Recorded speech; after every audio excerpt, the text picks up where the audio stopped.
Hello everyone, this is Madhavi. Currently pursuing my MBA at IE School of Management Studies. So now I'll be speaking about a company's rise and fall. Have you ever heard about this phase of Kodak movement? Once upon a time, Kodak was the king of photography, ruling almost 90% of the film and camera market. It was one of the most powerful brands in the world, but today it's just a shadow of its own former self. So, what exactly happened to Kodak? How did it rise so high and fall so hard? Let's find it out. Let's see how Kodak has been started. Kodak was founded in 1888 by George Eastman. His mission was very simple to make photography easy and accessible to everyone. Before Kodak, photography was very complicated and only for professional. Eastman changed that with his famous slogan, "You press the button, we do the rest." In 1900, Kodak introduced the Brownie camera, which was cheap, easy to use, and brought photography into every household, from family photos to Hollywood movies. Kodak film was everywhere. Now let's look at what my friends has got about this company in detail. Myself, Manoj. Today I'm going to speak about the product and success and turning point of Kodak company.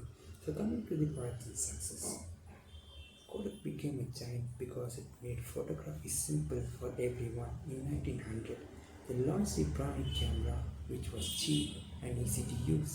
Suddenly, families everywhere could take their own photos. But Kodak's real strength was film. Almost 9 out of 10 photos in America were taken on Kodak film.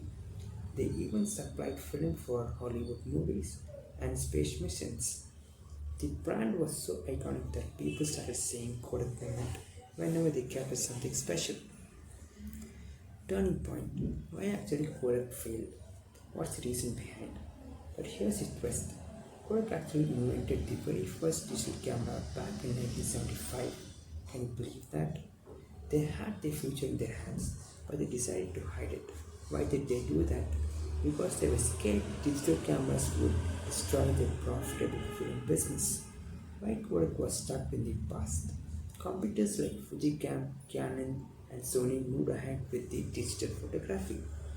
And then came smartphones from Apple and Samsung, which completely changed how people took pictures.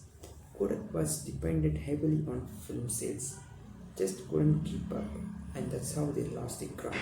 Hi everyone, I am Sanat Kumar B, currently pursuing second semester MBA at IA School of Management Studies. Now I'll talk about the business mistake done by the Kodak company for its downfall.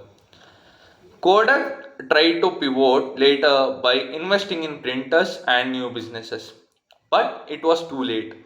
Their once legendary brand couldn't compete with faster, more innovative companies.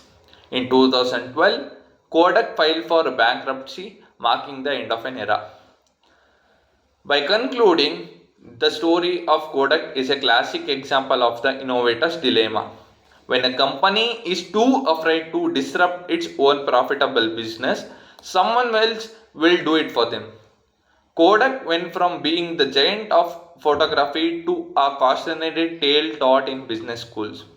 Today, Kodak still exists, but as much as a smaller company focusing on printing and imaging solutions. The rise and fall of Kodak teaches us one big lesson. In business and in life, if you don't adapt to change, you get left behind. So, the next time you capture a memory on your smartphone, remember one thing: this was once a Kodak moment. Thank you so much.